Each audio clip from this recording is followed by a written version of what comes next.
ठिक छ यार तिमी आजकल कहाँ हो भेट्दैन ऊ त्यो को हो त्यो मेरो कार हो यार अस्ति ओखरमा ऊ त्यसमा लोनमा ऊ त्यो लिएको हो क्या के गरेर त्यसले हेर त सोल्टी त्यहाँनिर त्यसले मेरो कारमा के गरेर यार हेर नि त्यसले ओइ ओइ ओइ ओइ के गरे ओइ तले ओइ ओइ ओइ ओइ ओइ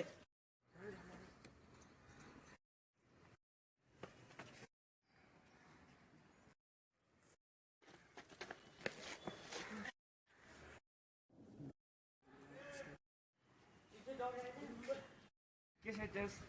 गर्यो तिमीले त्यसले तिमीले ए लडाएर हिँडेर भने त्यसले कस्तो यार मेरो कारलाई नि के गरिरहेको थियो हाम्रो उ गर्ने कार चोर गर्ने यार यही हो दोस्यार म आज तिम्रो कार गर्ने यही हो हैन यही हो भन्दा के थियो ढोका उस गरेको के ढोका उस गरेको त्यो मेरो कार हो लग्छ कि छैन के